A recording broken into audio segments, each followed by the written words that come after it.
is Steve Zeltzer with Workweek, and one of the issues that we've covered is the issue of union democracy and the right of members to organize, debate, and discuss what's going on in the unions and develop a program to fight for in a union. And the formation of Unite All Workers for Democracy in the UAW was an important development for the UAW of building a national rank and file caucus. And joining us is one of the members of that organization and is going to talk about the recent struggles of it, Logan Ausherman, who is with UAW Local 7, an auto worker. And why don't you talk about the formation of UAWD and why you got involved with this caucus in the union? I mean, I can't speak too much to like the original founding of it, but I mean, I do know one of the founding members, Jesse Kelly, and there had been kind of a pretty long history, honestly, of like rank and file movements within the UAW. You just look at the history, even through and after Ruther, and this was really just I think a UAWD was like a continuation of a development of like what was going on in Auto Workers Caravan and what they it seemed, from what I understand from the people who formed this, they wanted to go a little bit beyond what had been done in the past, and kind of again set up this a caucus structure where you'd actually be running slates and stuff. Now, given my politics, I had kind of, and the fact that I was laid off kind of during the formation of UAWD, I kept abreast of what was going on with it, but for a couple of years I didn't join because I wasn't really sure of the direction, like what were the politics of the organization, let's say. And when Shawn Fein got elected, as I had been a supporter of Shawn Fein, I thought he was going to be a good president for the UAW. One of my friends or one of my coworkers, I should say, who is now one of my really good friends, he had been talking to me about UAWD, and I saw the language that Shawn Fein was using in the lead up to the, not even the lead up to the strike, but just almost as soon as getting into the UAW office. Eat the rich, the T-shirt, eat the rich. Yeah, exactly. So I'm like, this guy is actually, at the very least, saying some militant stuff, and UAWD are the people who, got him into office. So, I'd love to help out with that. Then, I started hearing about the great work we were doing, in the organizing committee at UAWD, which I, shortly thereafter joined. And I got, it helped me advance tremendously as a shop floor organizer because it, gave me a chance to see what people were doing across the UAW as far as, working on their shop floor. Democracy in unions, the union structure, corporate union structure, most unions top down. So, and this Administration Caucus, which was running the UAW for 70 years? Well, I wouldn't say they are still running the UAW. Don't ever make any mistake about that. The bureaucracy has not gone away. It's just in a state of a temporary disarray. But yeah, they've been running the union since Ruther, so at least 70 years. And how do they run it? Look, historically, it's all very top down. There's a very military kind of idea of discipline. The leaders, they'll nominally say the membership is the highest body, but then as soon as anything happens, it's, you need to go to your president or your steward or your committee person or this or that union bureaucrat to get help.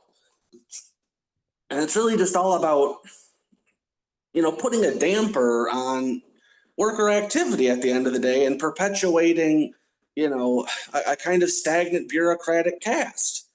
People, you get the same people in there, and all these people, they believe the same things too. So this Administration Caucus, it really since Ruther, and Ruther was really, to me, the root of this problem, and a really bad person for the union, in my opinion. Is this again this top-down model of paternalism, thinking workers don't know what's best. It all comes from there, and that's. Ruther came to power during the witch hunts, and how did he come to power in the UAW? That's a whole story in itself, Yeah. Well, like you mentioned, he came to power through those witch hunts, and honestly, I kind of think the culture of those witch hunts, in a lot of ways, when they were drumming the communists out, set the tone in a lot of ways for what was to come. Because, again, that's really the key thing, I think, here is that defines the Administration Caucus is that there's not really supposed to be any debate about what happens in the union, That, again, it's like modeling our American state basically onto the unions. Because, in America, we have a very limited amount of democracy. You vote every 4 years and that's about it. And that's essentially the same kind of system they would like to see in the union bureaucrats would like to see, because, even at my own local, my local is a very AC controlled local. Anytime there's any calls by the members for oversight, there's a massive pushback against it. And, the elected members always say, well, just vote people out of office. Yeah, it doesn't really seem like a great way to maintain a democratic union. So you got involved in the UAWD. It was supported by Labor Notes, which is an activist organization. They have a conference every 2 years of thousands, 4 or 5,000 workers, and they got behind it. And I think it was similar to maybe Teamsters for Democratic Union. They saw Oh, how do they see the difference, or it's a similar kind of oh, orientation. yes, exactly. Well, I'll say this about, TDU, and this goes for actually quite a few different reform caucuses across the labor movement. Is a lot of these reform caucuses are just straight up fronts for Labor Notes and for their kind of political organization called Bread and Roses. Now, TDU, again, was set up by Ken Paff, with the help of, a lot of other Labor Notes people. But Ken Paff's a member of, Bread and Roses, along with Jane Slaughter, who's one of the, I'm not exactly sure her post at Labor Notes right now. I think she's the editor, one of the editors. But, what these people are doing is essentially they set up these reform caucuses, and they do it in such a way to where, maybe they're not like, it's not explicitly a Labor Notes project, but some of the leading members are Labor Notes people, like, Scott Holdison, for example, so Red Rose member, and, Labor Notes person. Ken Paff, again, Labor Notes person. Some of the top people are always, from Labor Notes. And then you also get the staff. The staff of these organizations comes from Labor Notes and Bread and Roses as well. All three of the UAWD staff members were part of this Bread and Roses that, kind of runs Labor Notes. And I know at the last convention of Labor Notes, Shawn O'Brien, the president of the Teamsters, was invited. He spoke there. Shawn O'Brien went down to Mar-a-Lago to visit Trump, then invited Trump to the national headquarters of the Teamsters. And Trump gave this press conference in which he attacked immigrant workers in the lobby of the Teamsters. And they also supported Shawn Fein. You supported Shawn Fein as well. When Shawn Fein took office, how did you think things were going to change, and how did you want things to change in the UAW? I'll be honest. When Shawn Fein took office, I was like ecstatic. It wasn't a huge mandate like I had wanted to see, but we had got somebody who seemed like they were very militant in there. And then when the strike in 2023 came, like the whole lead up, I was running around the shop floor telling people the whole company was going to go on strike, because that's what he was saying. And then, I don't know, it's almost as soon as the strike started, you actually started to see, his true colors. And, really since Donald Trump got elected, you've really seen Shawn Fein's cowardly, colors showing very strongly. But, because he spoke with this, like more militancy than I had ever seen from a labor leader in my entire lifetime. And probably in my father's lifetime too. And, I think there's like a lot of importance to that, to just saying militant things. But the problem is, if you say militant things, you actually have to do militant things. You can't have a strike that's actually more prescribed than, striking everybody at one company all at once. And then you act like it's, the most radical thing the union's ever done, and a brilliant strategy, like, I don't know. It's just it's been very disappointing to me, honestly. Watching Shawn Fein, and because he's taking this, I was worried. Seeing what like all the stuff you just mentioned, Shawn O'Brien doing. I was worried he was going to start heading that same way, and it seems like he is. Luckily he hasn't came out and spoke out against immigrants the way Shawn O'Brien kind of has tacitly, but tariff support is just really, really bad. It's just really bad. And the UAWD did have democratic debates and discussions, and there was apparently a secret plan to dissolve UAWD and turn it into something else. What happened with that, and how did you learn about the effort to liquidate UAWD? Well, we learned about the dissolution, or the effort to dissolve, through one of our comrades, because factional politics, honestly, had kind of developed in the UAWD since the strike. And, the people I had been working with, who I would say, I guess, is kind of like the left faction in the organization, one of our members who was on the steering committee told our group, he was like, hey, I've been hearing that, Scott is sending around, calling people up and asking them if they'll vote to dissolve the organization. And, so what was it? I think it was the steering committee meeting about 4 weeks, I think, before the dissolution vote actually happened. Andrew Bergman, who was, the person who had, kind of intimated, what he had heard from other people to us about, Scott trying to go around behind the backs of people and, see if he could, get people to dissolve the organization. He asked Scott at that SC meeting, and, Scott confirmed it right there in front of everybody. And it really honestly seemed like, Scott Holdison and, the rest of the steering committee majority, let's say, who, was pushing the dissolution, it seems like they had been planning this for, at least a few weeks already. And I think their plan was originally to just kind of drop this on everybody 2 weeks before the spring meeting on the 27th at the steering committee meeting before then. But because they were going around talking to so many people about this, we were able to, figure it out, 2 weeks before. But I don't know. I know Scott. I talked to Scott a lot. I talked to him at the convention. He seemed to be, really conciliatory, and his slate won by a super majority, which is fine. But then every membership meeting after that, after Scott had kind of consolidated power at that convention, they just lost every kind of, nobody showed up for them at the membership meetings going forward. And I think Scott and his group just got tired of, like I had mentioned, the factional politics a little bit. They had just gotten tired of, kind of dealing with democracy and with WD and wanted to go do their own thing. So. And when you talk about democracy, they have passed resolutions in UAWD in the last year, for example, supporting the Labor Party and breaking from the Democrats. They passed other resolutions. They didn't do that. This is the thing. The political dynamics in UAWD kind of obfuscate things a bit. Because who put forward that the Labor Party resolution was a member, Jerry Goldberg, who's a guy I know out here in Detroit. He's a solid guy. But that's something that Scott Holdison and, again, let's say the SC majority, the 7 members of the steering committee who wanted to dissolve the organization, they didn't really want any part of anything like that. They didn't want a part of that. They didn't want any part of Palestine, any kind of Palestinian advocacy. They didn't really want any kind of anything that goes beyond meaningfully like bread and butter, like shop floor issues, really. And that and supporting Shawn Fein full-throatedly. Those were like their 2 things. And one of the things in the last election is Shawn Fein said that he didn't like either party. He had a problem with both parties.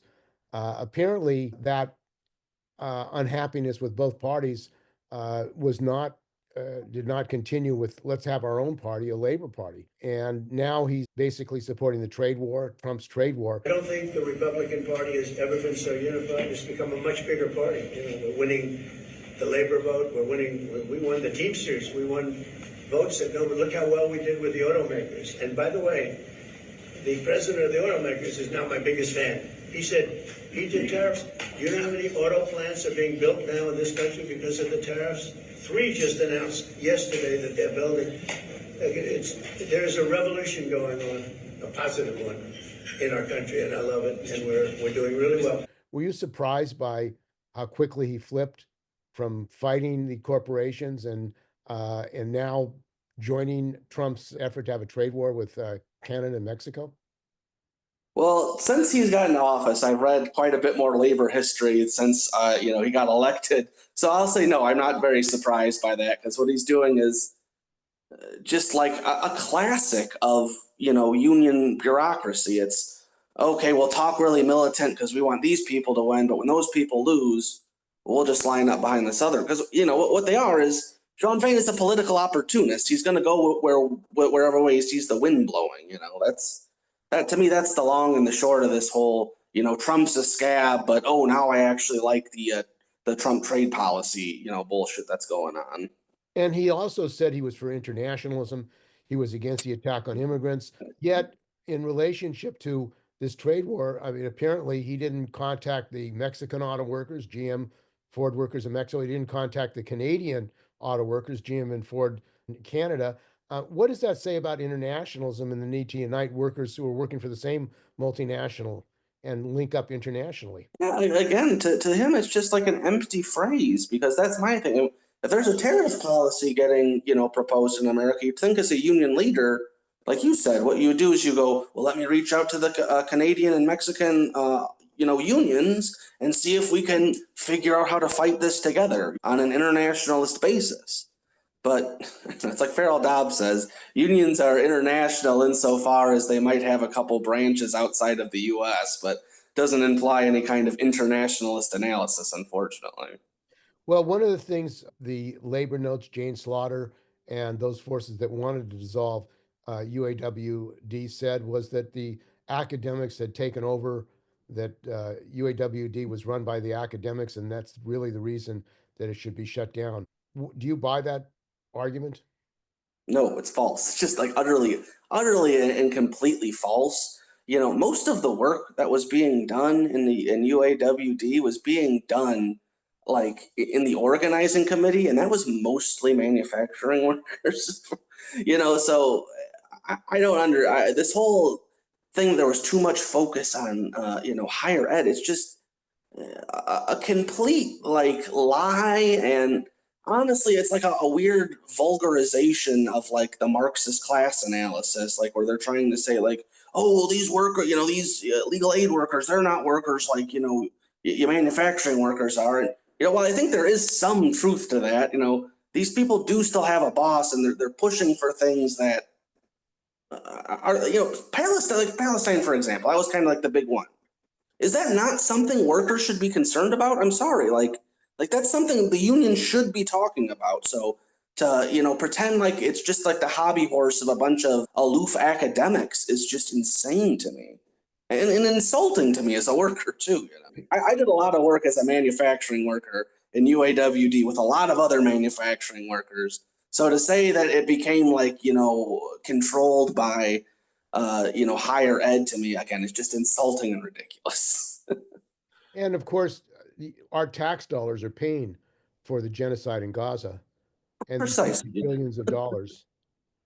And what was the argument against it? Why did they say that the UAWD should not spend time discussing Palestine and what was going on in Palestine? They just thought it was just something workers didn't care about. And again, like I mentioned, to them, they the steering committee majority and the let's just say the labor notes crowd, they really do not care for organizations to have any kind of democratic debate or discussions about these things.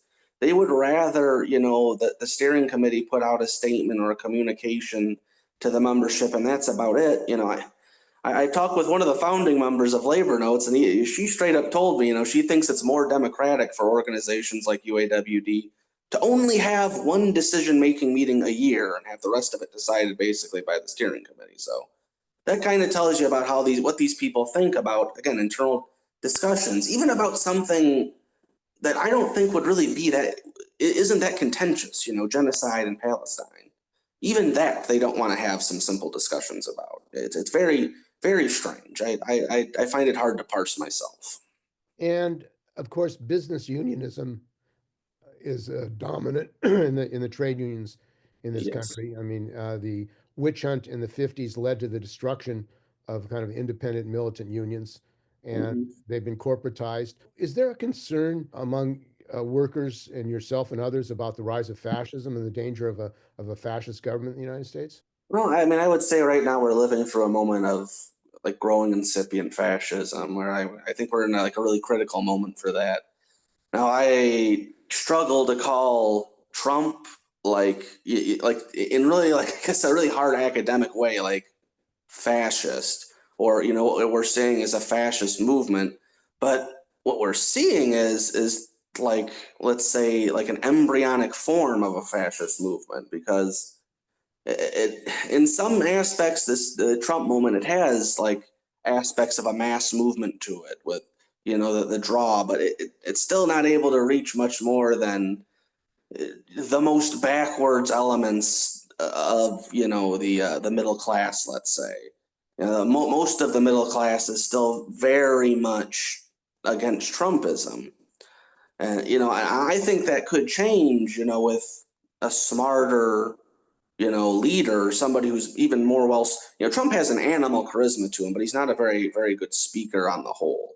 If somebody got up there who was a good speaker, who actually was putting forward ideas, who maybe was even like brave enough to push forward like universal health care or something under the guise of a fascist state, you know, that could be very dangerous. And, you know, I think workers right now more than ever, they need to be ready to fight back. And I think, you know, unions and, you know, workers organizations of all stripes need to try to be working together. And, you know, I think, you know, to tie this back into the UAWD, you know, I think that's really the great harm in the disillusion vote that happened on April 27th, which was illegitimate. But, you know, to even try to talk about dissolving an organization in such a antagonistic and, you know, way, in this climate of incipient fascism, is just utterly destructive. Like, you know, I wrote a small paper kind of detailing some of the political disagreements in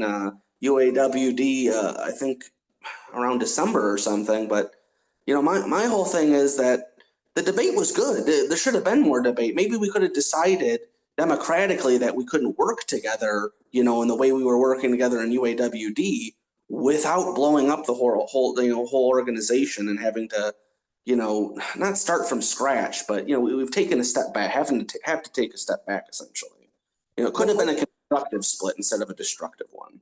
And one of the issues, of course, is the struggle to unify workers. And you were obviously involved in trying to organize in the labor movement. And May Day, this past May Day, there were over 1,000 rallies all over the country. There's May Day Strong. There's a movement developing to unify workers, and those people were opposed to oligarchy, to fascism. These protested Tesla operations. So, what happened in Detroit? Because I know there was an effort, and there have been efforts to have May Days in Detroit. It would seem that the center of the UAW, Solidarity House, that the UAW itself would want to say, let's have a mass May Day march in Detroit on May Day to bring all workers together and fight fascism, to fight the attack on workers. I went to the May Day march to, you know, do some flyering and stuff for UAWD and the revolutionary organization I'm a part of. But I'll say this, you know, like you just mentioned, it would be great if the UAW would have a presence there. But also, you know, part of I don't want to say the failure of what happened this May Day, but the limited nature of it was that the people organizing these things don't do a good job organizing. Like, I don't know, the May Day event out in Detroit was honestly just like another left-wing networking event. There's like all of the same kind of people there who show up to these things all the times. And, you know, a good example of why there's this kind of problem is, you know, my buddy, he went to a planning meeting and he asked what they were doing to organize workers to come to this event. And the planners said, well, you guys are going to do that. Well, it's like, well, no, if you have a planning committee, maybe you need to have an organizing committee too, because you can't just, you know, Shanghai people into being organizers. That's not a really good strategy. But then, you know, like, let's look at the union side of things. What was the UAW or any of the other major unions in the city or the state of Michigan trying to do to raise awareness about May Day? Jack shit. Okay. They weren't doing anything. You know, that's the thing. So it's a kind of a dual problem of the like more academic, aloof left and, you know, the labor movement just not working because I don't know. What you need to do is reach out to the labor movements if you're organizing these events and ask them about participating because they just simply might not know, you know. Well, my union, the CWA, actually, I think a few days before put out a notice, join your May Day rally, you know, like, which you have to organize. And in my local, actually, I raised the issue of supporting May Day and publicizing the May Day events that were happening in Northern California.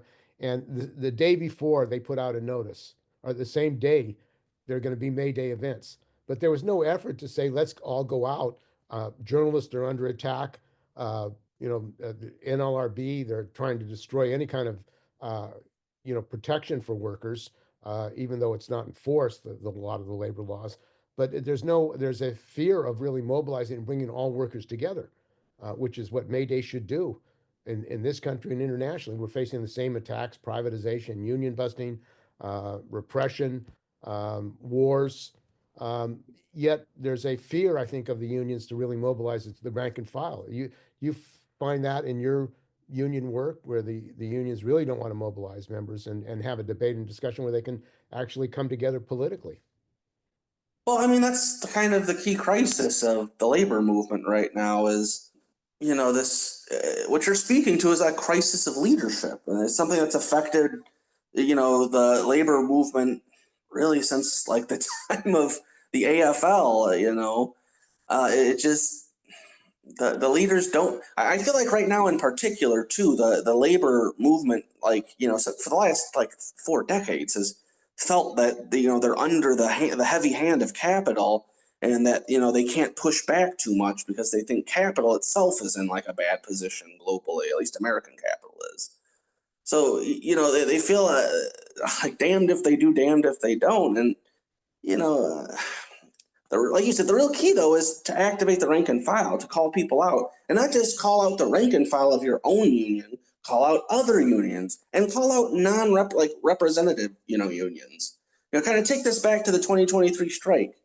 That could have been a real strike with mass picket lines surrounding plants, like we saw in the 30s. But again, that would cause all kinds of problems and headaches for the union leadership that they just do not want to deal with.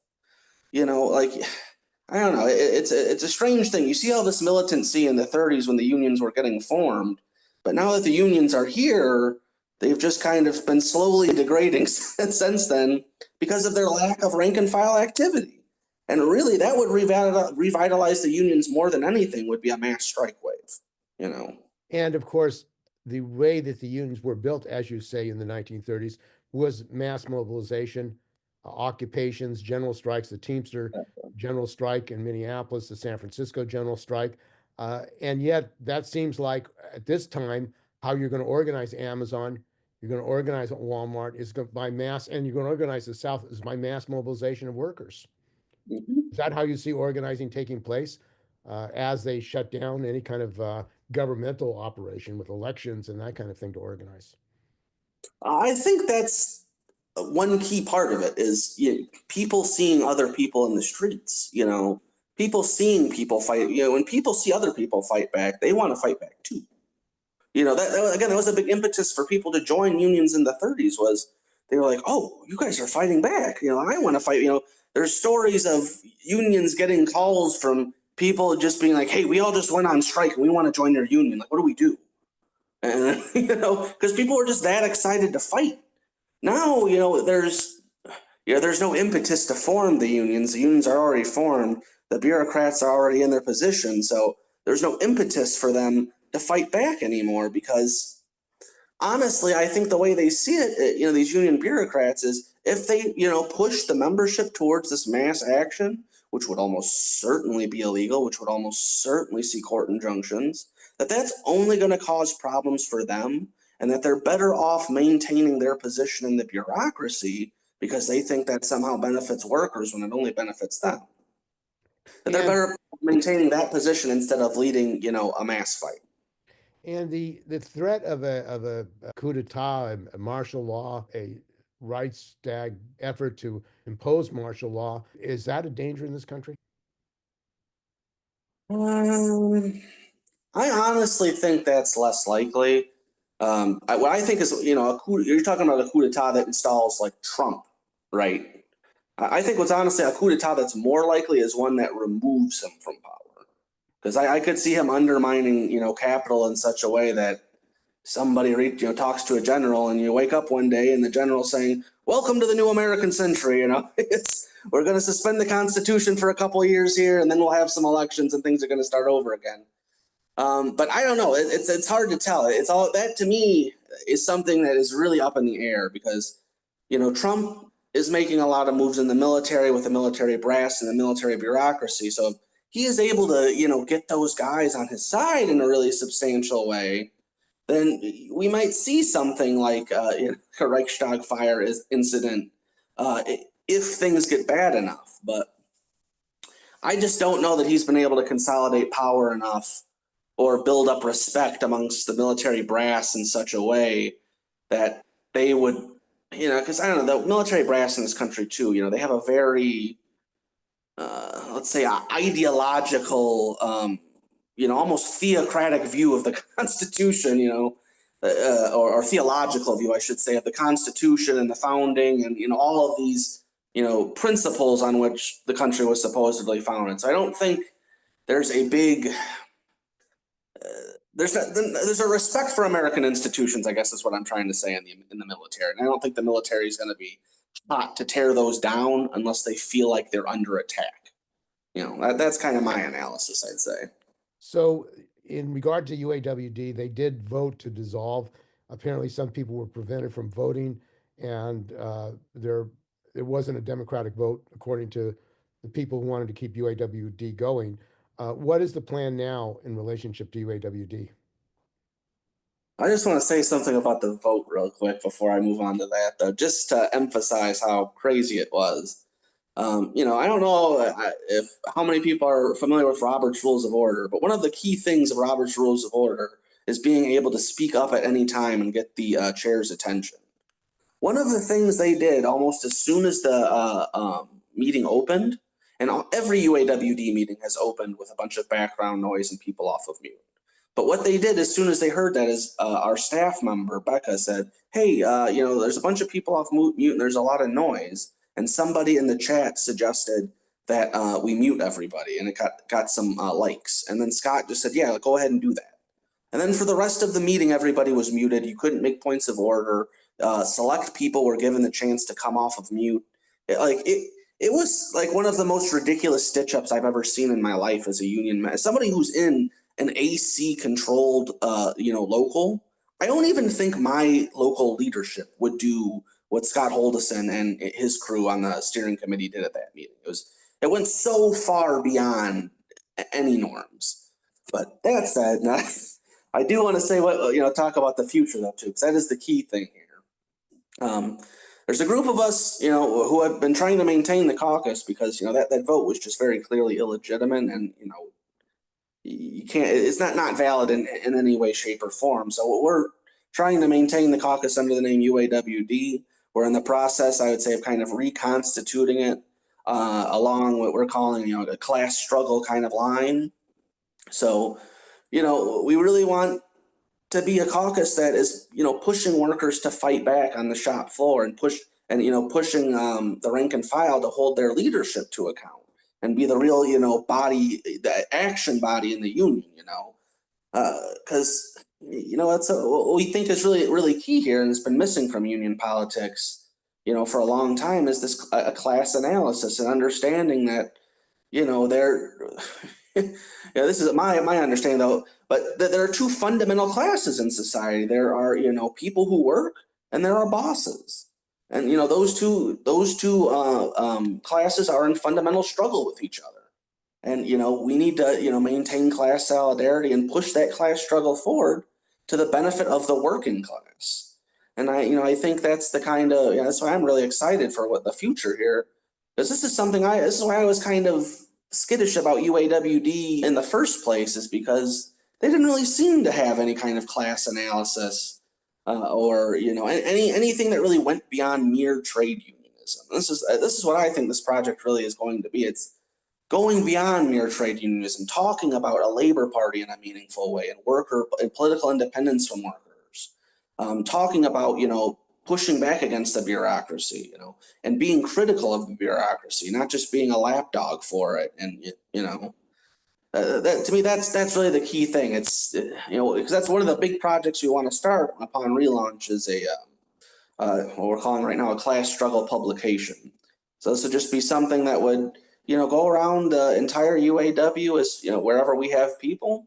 It'd be online. It'd be something people could read and learn, not just about maybe the struggles that are going on across the UAW, but about the struggles going on across the world and how those link into the broader trade union movement and to workers. We could have analysis on the trade war and the tariffs and why the trade war is just really, or excuse me, tariffs are just really a form of trickle down economics. These are all kinds of great, exciting things that I think we're going to be working on in the coming months and years as UAWD reconstitutes. And of course, the auto industry is integrated in Canada and Mexico, a large part. How are you being affected? Are you being affected at all by the tariffs? Is your plant affected, and have auto workers been affected? Well, I was out of the plant for about a month for personal reasons. So I wasn't affected, too much myself being already out of the plant, but I know I was keeping abreast of what was going on. And, all throughout April, there were, short work weeks and stuff like that, our hours lost.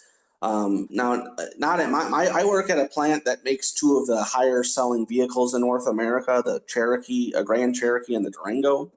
So we haven't been laid off yet, but at other plants, like I believe Warren Truck has been laid off for a month. We were laid off actually for a week now that I think about it. I think that had something to do. It was already planned, but I think they moved it up because of the tariff uncertainty. They figured it'd be better to do it now than later. So there's been a lot of disruptions, but mostly for auto workers, I would say the key thing is like just the uncertainty, like particularly at Stellantis. Last year we had like one of the worst years on record since I've been working, and it was really rough for people. People weren't sure, if they were going to get, hundreds of people were laid off and are still laid off, because of that rough year. And, people weren't sure if more people were going to get laid off. And now this is supposed to be the year the company's trying to get back on track and stuff. And it's just more economic uncertainty. And, I don't want to sound like, proponent for, like being a proponent for the company, but at a certain point, if you're just throwing a wrench into something and causing problems, you're causing problems for everybody, and this to me is why I don't understand the union like supporting this tariff policy, because tariffs are only helping the companies, number one, and number two, they cause uncertainty and the companies just pass that on to the workers, and then we lose money and wages. So it's bad all around. So you're optimistic, though, that organizing can go on and a movement among U.S. workers can be built, auto workers and others, bringing them together. It seems that there is an increase of unionization. Workers are angry and fed up with the conditions, and also the accumulation of wealth of the billionaires, the techno-fascist and the people who really are making money off of trade war, making money off of speculation. Well, I'll say this. If they could organize a Bolshevik party in Russia underground during Tsarist oppression, I think we can organize some unions in America. We just actually need to do the hard work. And again, like I've been saying, these bureaucrats, they don't want to do the hard work, unfortunately. So it's going to fall on the rank and file to do that. Well, thanks for joining us. We've been talking with Logan Ausherman. He is a UAW Local 7 auto worker and a member of UAWD. So thanks for joining us. Thanks a lot, Steve. I really appreciate you letting me get my voice out there.